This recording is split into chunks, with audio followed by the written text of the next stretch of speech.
regarding a long-term investigation that was initiated due to the December 4th, 2022 shooting at James Weldon Johnson Park in downtown Jacksonville that resulted in bullet strikes to the windows of City Hall. While this investigation began with the shooting near City Hall, it grew into something far-reaching, linking together multiple shootings by rival groups across the city. This investigation is a shining example of how marrying cutting-edge investigative technologies in partnership with the public we serve leads to the successful law enforcement outcomes. This investigation resulted in the arrests of 10 individuals for a variety of felonies. Before I share details pertaining to the arrests, I'm going to show you a portion of surveillance video which captured an aspect of the shooting.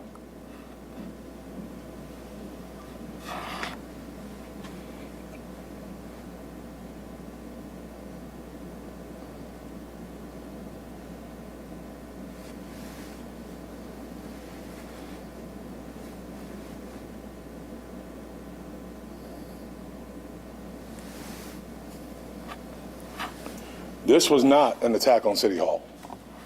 This was a shootout between two groups, and all the group-affiliated young men who were arrested during this investigation are within the age ranges of 15 and 17. While these young men are not documented gang members, they are affiliates of rival groups. The two opposing sets of juveniles who were involved in the shooting at the park on December 4th, 2022 will be referred to as Group A and Group B because I don't want to use names. Throughout 2022, Group A terrorized the Sherwood neighborhood with gun violence. Matter of fact, one of the neighborhoods I did one of my very first sheriff's walks in. Good law-abiding citizens and residents of that neighborhood were living in fear daily due to various shootings linked to Group A. The three individuals arrested from Group A were Jeremiah Platts, 6 felony counts; Cornelius Roberson, 3 felony counts; Juwan Thomas, arrested for 3 felony charges. The 4 individuals arrested from Group B were Alvin Johnson for 2 felonies, Joanne Johnson for 2 felonies, and Isaiah Brooks, who was arrested for 2 felonies, Kennard Jennings, who was arrested for 1 felony. The 3 adult men were also arrested during this investigation. Demetrius Jackson, 18 years old, for 1 felony, Tony Brown, 19 years old, for 2 felonies, and Keith Rowe, 28 years old, for 2 felonies. While I can't share details of the investigation because it's an active criminal case pending, I will share that its successful outcomes were the result of both excellent police work and public partnership. Neighborhood citizens who were tired of their community being ravaged by violence at the hands of these individuals provided detectives with critical information to help both to identify and eventually arrest these individuals. I have spoken repeatedly about the significance of the public and the police partnership. This investigation exemplifies how central this relationship is to successful policing. Additionally, this investigation exemplifies the importance of technology and specifically the JSO Firearms Lab plays in today's investigations.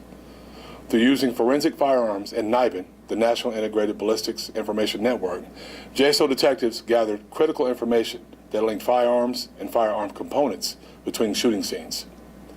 These associations helped investigators link crime events, gain critical intelligence, and help build evidence against those who drive gun violence in our community. This almost 8-month investigation drew from multiple areas of JSO and outside the agency to comprehensively utilize resources and talent to identify and arrest persons involved in the City Hall shooting. The U.S. Marshal Service, the ATF, and the school board police aided in the investigation. Additionally, within JSO, officers, detectives, and civilian employees from the following units provided personnel resources and assistance. From our Crime Gun Intelligence Center, our Gang Unit, our JSO Firearms Lab, our Community Problem Response Unit, our Intelligence Unit, Violent Crime Unit, our Homicide Unit, Computer Forensics Unit, the Crime Scene Unit, our SWAT Team, Patrol Division, Crime Analysis Unit, and the Real-Time Crime Center. Throughout this investigation, detectives worked closely with prosecutors at the State Attorney's Office to build these cases against these criminals. 5 residential search warrants were executed over this investigation, and 17 crime guns were located and seized, including 4 specifically used in the City Hall shooting. These are 17 crime guns that no longer will be used in acts of gun violence on the streets of Jacksonville. And I've said many times before, and I'll say it again, that the police and the public partnership is at the heart of community policing. This investigation exemplifies the positive outcomes that result when the police and the public work together to stop violent crime. Moreover, the City Hall shooting inquiry shows how utilizing cutting-edge technologies paired with the intelligence and the talent of targeted investigation units, JSO can bring meaningful change to our community. Through this investigation, both groups have been effectively dismantled. The Sherwood neighborhood that was regularly terrorized with gun violence has returned to peace. Citizens in that neighborhood are again living free of violence and thriving. And while this investigation was launched because of the bullet strike at City Hall in December of 2022, its outcomes have proven far-reaching and much more significant. I want to thank the dedicated investigators standing to my right and my left, and many of them sitting in the audience, who committed time and effort to seeing this investigation through these outcomes. Additionally, I want to thank the many private citizens and neighborhood businesses that provided our detectives with information, surveillance video, and intelligence that moved this investigation forward. We are always proud, and I'll repeat, we are always very proud to serve the people of Jacksonville. But it's additionally rewarding when we work side by side with the public that we are honored to serve.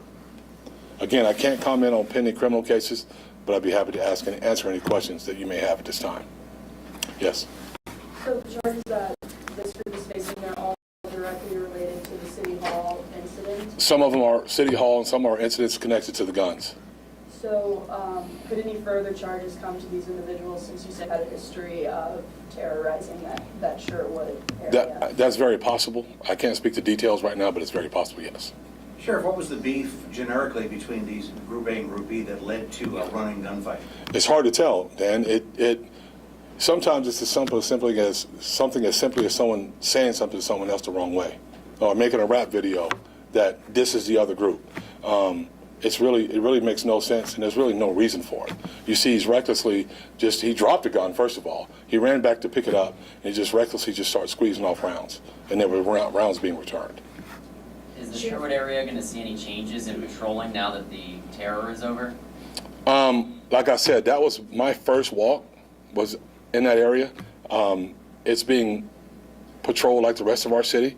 The folks are very appreciative of what's taking place, and we'll continue to work to make sure they remain safe. Do we know if Group A and Group B lived in the Sherwood community as well? Or some of them did, and some of them come from different areas. Sheriff, this kind of foolish violence is kind of commonplace, has been for years in Jacksonville. So I guess what would be the other message to the community that these kids come from and their mentors and their parents? Because I mean, these are kids that now a lot of them, their lives have been thrown away from foolishness. What would be your message to them? I would ask parents just to pay close attention to what's going on. You can always think that you can always stop or fix an issue when it comes to some of the things that young people do. But I can tell you that this kind of stuff there's zero tolerance for it. I've said it before, and I don't want to sound like a broken record, but I mean it. And if this doesn't make it clear, we're going to make it clear that this is not something that should happen in Jacksonville. I mean, fortunately, that night we didn't lose a life, but it's ridiculous and it needs to stop. Thank you, Sheriff. Thank you.